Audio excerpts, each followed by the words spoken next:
ನಮಸ್ಕಾರ ಎಲ್ಲರಿಗೂ. ನಾವಿವತ್ತೊಂದು ವಿಶೇಷವಾದ ವಿಷಯದ ಬಗ್ಗೆ ಚರ್ಚೆ ಮಾಡೋರಿದ್ವಿ. ಅದೇನಪ್ಪಾ ಅಂತಂದ್ರೆ, ಈಗ ಒಬ್ಬ ವ್ಯಕ್ತಿ ಆ, ಪ್ರಧಾನಮಂತ್ರಿಯಾಗಿ ಆಯ್ಕೆ ಆಗ್ತಾರೆ. ಪ್ರಧಾನಮಂತ್ರಿಯಾಗಿ ಈ ಪ್ರಧಾನಮಂತ್ರಿಯಾಗಿ ಆಯ್ಕೆಯಾದ ವ್ಯಕ್ತಿ ಎಷ್ಟು ಸಲ ಪ್ರಮಾಣ ವಚನವನ್ನು ಸ್ವೀಕರಿಸ್ತಾರೆ? ಕ್ವಶನ್. ಎಷ್ಟು ಸಲ ಪ್ರಮಾಣ ವಚನವನ್ನು ಸ್ವೀಕರಿಸ್ತಾರೆ? ಈ ಫಾರ್ ಎಕ್ಸಾಂಪಲ್, ಮೋದಿ ಅವರು ಲೋಕಸಭೆಗೆ ಆಯ್ಕೆ ಆಗ್ಯಾರ, ಹೌದಾ? ಲೋಕಸಭೆಯಿಂದ ಆಯ್ಕೆಯಾಗಿ ಅವರು ಪ್ರಧಾನಮಂತ್ರಿಯಾಗಿನೂ ಆಯ್ಕೆ ಆಗ್ಯಾರ. ಈಗ ಪ್ರಧಾನಮಂತ್ರಿಯಾಗಿ ಆಯ್ಕೆಯಾದ ನರೇಂದ್ರ ಮೋದಿ ಅವರು ಎಷ್ಟು ಸಲ ಪ್ರಮಾಣ ವಚನವನ್ನು ಸ್ವೀಕರಿಸ್ತಾರೆ? There is an question. ಹೋಗ್ಲಿ, ಈಗ ಒಬ್ಬ ವ್ಯಕ್ತಿಯನ್ನು ನಾವು ಲೋಕಸಭೆಗೆ ಆಯ್ಕೆ ಮಾಡಿ ಆ, ಕಳಿಸಿದ ನಂತರ ಆ ವ್ಯಕ್ತಿ ಪ್ರಮಾಣ ವಚನ ಸ್ವೀಕರಿಸದೆ ಲೋಕಸಭೆಯಲ್ಲಿ ಕಾರ್ಯಕಲಾಪಗಳಲ್ಲಿ ಭಾಗವಹಿಸಬಹುದೇನ?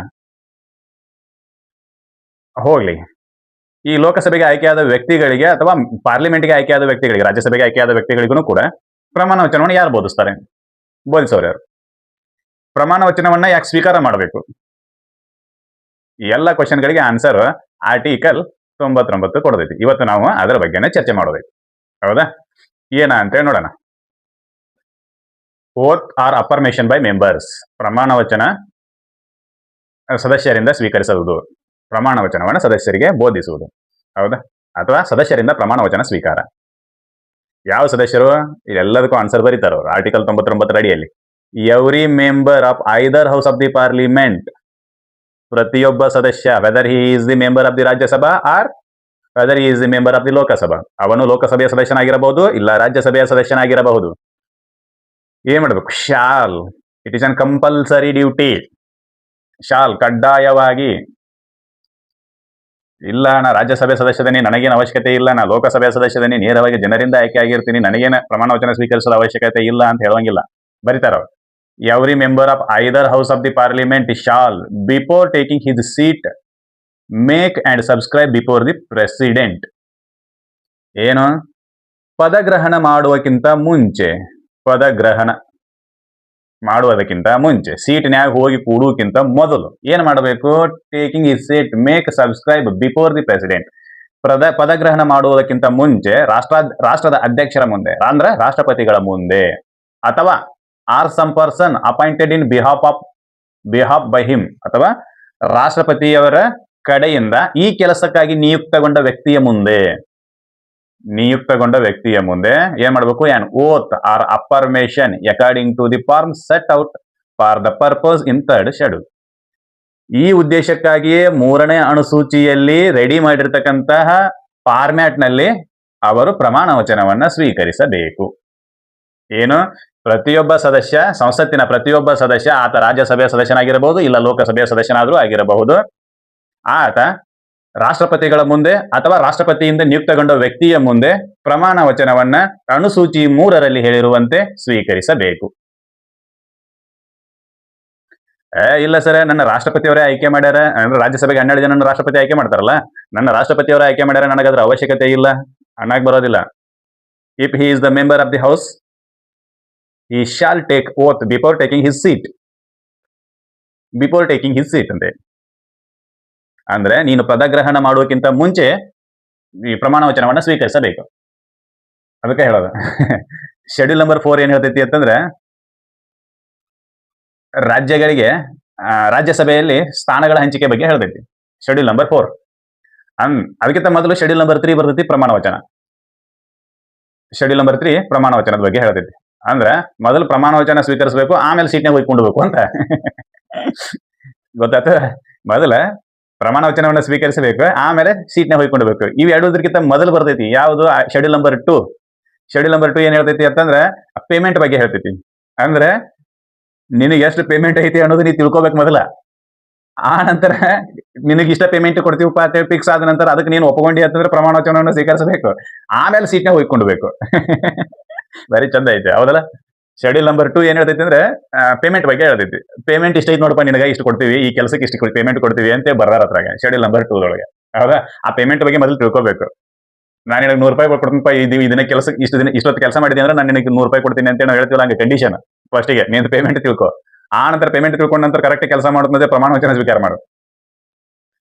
ಭಾಷೆ ತಗೋದಂತಾರಲ್ಲ, ಇದು ಹಂಗಿದು. ಪ್ರಮಾಣ ವಚನ ಸ್ವೀಕಾರ ಮಾಡು. ಪ್ರಮಾಣ ವಚನ ಸ್ವೀಕಾರ ಮಾಡಿದ ನಂತರ ನಿನ್ ಕೆಲ್ಸಕ್ಕೆ ನೀವು ಸೀಟ್ ತಗೊಂತ ಕೆಲ್ಸಕ್ಕೆ ಹೋಗುವಂತ ಸಂವಿಧಾನ ಬರೀ ಮುಂದೂ ಬರೀ ಚಂದ ಬರ್ದಾರ ಅವರು.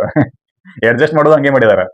ಇರ್ಲಿ, ಅದು ಸೆಕೆಂಡ್ರಿ. ಈಗ ಮತ್ತೊಂದು ಕ್ವಶನ್ ಅರೈಸ್ ಆಗ್ತೈತಿ. ಈಗ ಪ್ರಧಾನಮಂತ್ರಿಗಳು ಲೋಕಸಭೆ ಸದಸ್ಯರಾಗಿರ್ತಾರೆ ಅಥವಾ ರಾಜ್ಯಸಭೆಯ ಸದಸ್ಯರಾಗಿರ್ತಾರೆ, ಅಥವಾ ಇವೆರಡೂ ಸದನದ ಸದಸ್ಯನಲ್ಲದ ಒಬ್ಬ ವ್ಯಕ್ತಿಯನ್ನು ಕೂಡ ನಾವು ಏನ್ ಮಾಡಬಹುದು, ಪ್ರಧಾನಮಂತ್ರಿಯಾಗಿ ಆಯ್ಕೆ ಮಾಡಬಹುದು. ಹೌದಾ?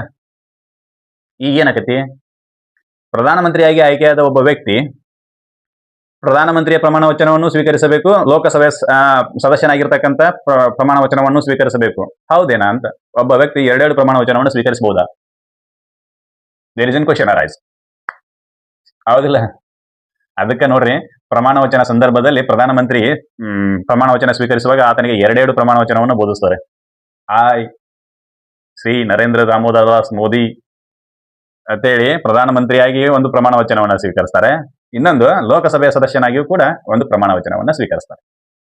ಅದು ಗೊತ್ತಿರಬೇಕು ಸರ್. ಮತ್ತೆ ಈಗ 6 ತಿಂಗಳವರೆಗೂ ಯಾವುದೇ ಸದನದ ಸದಸ್ಯನಲ್ಲದ ಒಬ್ಬ ವ್ಯಕ್ತಿನ ಪ್ರಧಾನಮಂತ್ರಿಯನ್ನ ಮಾಡಿದಾಗ ಅವ್ರ ಕತೆ ಏನ್ರಿ ಅಂತ. ಹೌದಾ? ಅವ್ರ ಕಥೆನೂ ಇಷ್ಟ ಇದೆ ಸರ್.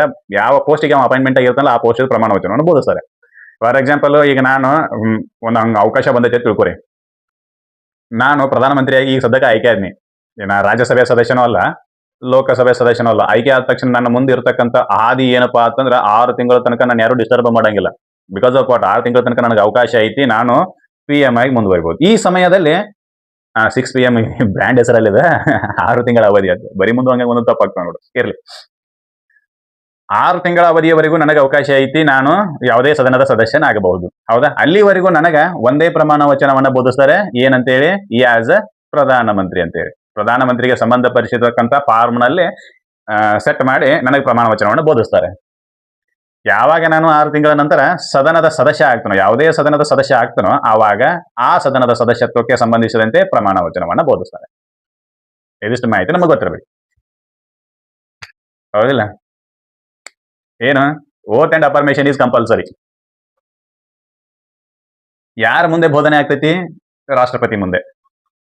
ರಾಷ್ಟ್ರಪತಿಯವರಾದರೂ ಬೋಧನೆ ಮಾಡಬಹುದು, ಅಥವಾ ರಾಷ್ಟ್ರಪತಿಯವರಿಂದ ನೇಮಕವಾದ ವ್ಯಕ್ತಿಯಾದರೂ ಇವರಿಗೆ ಬೋಧನೆ ಮಾಡಬಹುದು. ರಾಷ್ಟ್ರಪತಿ ಹೇಳ್ತಾನೆ, ನನಗೆ ಆಗೋದಿಲ್ಲಪ್ಪ, ನೀನ ಯಾರ ಒಬ್ರು ಪ್ರಮಾಣ ವಚನ ಬೋಧಿಸ್ಬಿಡ್ರಿ ಅಂತ ಹೇಳಿ. ಹೌದಾ? ಅದಕ್ಕೆ ಲೋಕಸಭೆಯಲ್ಲಿ ಒಬ್ಬರನ್ನ ಪ್ರೋಟೆಮ್ ಸ್ಪೀಕರ್ ಅಂತ ಅಪಾಯಿಂಟ್ಮೆಂಟ್ ಮಾಡ್ತಾರೆ. ಮುಂದೆ ಬರ್ತೈತೆ ಹೇಳ್ತೀನಿ. ಪ್ರೋಟೆಮ್ ಸ್ಪೀಕರ್, ತಾತ್ಕಾಲಿಕ ಸ್ಪೀಕರ್ ಅನ್ನಾಗಿ ಆಯ್ಕೆ ಮಾಡ್ತಾರೆ. ಯಾವಾಗ?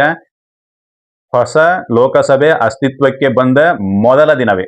ಮೊದಲ ದಿನ ಅಲ್ಲ, ಮೊದಲ ಮೀಟಿಂಗ್ ನಲ್ಲಿನೇ ಒಬ್ಬರನ್ನ ತಾತ್ಕಾಲಿಕವಾಗಿ ಸ್ಪೀಕರ್ ಅನ್ನಾಗಿ ನೇಮಕ ಮಾಡ್ತಾರೆ. ಅವರನ್ನ ಪ್ರೋಟೆಮ್ ಸ್ಪೀಕರ್ ಅಂತ ಕರಿತೀವಿ. ಅವರ ಕೆಲಸವೇ ಎಲ್ಲರಿಗೂ ಪ್ರಮಾಣ ವಚನವನ್ನ ಬೋಧಿಸೋದು. ಎಲ್ಲರಿಗೂ ಅಂತಂದ್ರೆ ಲೋಕಸಭೆಗೆ ಯಾರ್ಯಾರು ಆಯ್ಕೆಯಾಗಿ ಬಂದಿರ್ತಾರಲ್ಲ ಅವ್ರಿಗೆಲ್ಲರಿಗೂ ಪ್ರಮಾಣ ವಚನವನ್ನು ಬೋಧಿಸೋದು. ಇವ್ರಿಗೆ ಯಾರು ಪ್ರಮಾಣ ವಚನ ಬೋಧಿಸಿರ್ತಾರೋ ಅಂತಂದ್ರೆ ರಾಷ್ಟ್ರಪತಿಯವರು ಬೋಧಿಸಿ ಕಳಿಸಿರ್ತಾರೆ. ಬೋಧಿಸಿ ಕಳಿಸಿ ಇವ್ರಿಗೊಂದು ಕೆಲಸ ಕಮಿಟ್ ಮಾಡಿರ್ತಾರೆ. ಏನಂತಂದ್ರೆ, ನೀ ಎಲ್ಲರಿಗೂ ಪ್ರಮಾಣ ವಚನವನ್ನು ಬೋಧಿಸು ನನ್ನ ಪರವಾಗಿ ಅಂತೇಳಿ. ಹೌದಾ? ಅಂದ್ರೆ ಪ್ರಮಾಣ ವಚನವನ್ನ ಬೋಧಿಸುವ ಕೆಲಸ ರಾಷ್ಟ್ರಪತಿಯದ್ದೇ ಆಗಿರ್ತೈತಿ, ಅಥವಾ ರಾಷ್ಟ್ರಪತಿಯವರಿಂದ ನಿಯುಕ್ತಗೊಂಡ ಒಬ್ಬ ವ್ಯಕ್ತಿ ಅದನ್ನು ಮಾಡ್ತಾನೆ. ಇಲ್ಲಿ ಹೇಳ್ಬೇಕಾಗಿರೋದಷ್ಟೇ, ಪ್ರೋಟೆಮ್ ಸ್ಪೀಕರ್ ಬೋಧಿಸ್ತಾನೆ ಅಂತ ಹೇಳಕ್ ಬರಂಗಿಲ್ಲ. ಬಟ್ ಪ್ರೋಟೆಮ್ ಸ್ಪೀಕರ್ ಇರ್ತಾರೆ. ಅವ್ರ ಕೆಲಸ ರಾಷ್ಟ್ರಪತಿ ಅವ್ರಿಗೆ ಹೇಳಿರ್ತಾನೆ, ನೀನೇನ್ ಮಾಡಪ್ಪ ಅಂತಾರೆ, ಎಲ್ಲರಿಗೂ ಪ್ರಮಾಣ ವಚನವನ್ನ ಬೋಧಿಸು ಅಂತೇಳಿ. ಆ ಕೆಲಸವನ್ನ ಅವ್ರು ಮಾಡ್ತಿರ್ತಾರೆ. ಇದು ನಮಗೆ ಗೊತ್ತಿರ್ಬೇಕು. ಎದ್ರ ಬಗ್ಗೆ? ಇದು ಓತ್ ಆರ್ ಅಫರ್ಮೇಷನ್ ಬಗ್ಗೆ, ಪ್ರಮಾಣ ವಚನಗಳ ಬಗ್ಗೆ. ಈ ಮಾಹಿತಿ ನಿಮಗೆಲ್ಲ ಇಷ್ಟ ಆಗೈತೆ ಅಂತ ಅನ್ಕೋತೀನಿ. ಇಷ್ಟ ಆಗಿದ್ದಾರೆ ಈ ಮಾಹಿತಿನ ಎಲ್ಲರಿಗೂ ಶೇರ್ ಮಾಡ್ರಿ. ನಮ್ಮ ಚಾನಲ್ ಅನ್ನ ಸಬ್ಸ್ಕ್ರೈಬ್ ಮಾಡ್ರಿ, ಲೈಕ್ಸ್ ಕಮೆಂಟ್ ಮಾಡ್ರಿ. ತಪ್ಪಾಗಿತ್ತು ಅಂತಂದ್ರೆ ಕಮೆಂಟ್ ಮೂಲಕ ಹೇಳ್ರಿ, ತಿದ್ಕೊಳ್ಳೋ ಪ್ರಯತ್ನ ಮಾಡೋಣ. ಮುಂದಿನ ವಿಡಿಯೋದಲ್ಲಿ ಆರ್ಟಿಕಲ್ 100ರ ಬಗ್ಗೆ ಚರ್ಚೆ ಮಾಡೋಣ. ಅಲ್ಲಿವರೆಗೂ ಧನ್ಯವಾದಗಳು.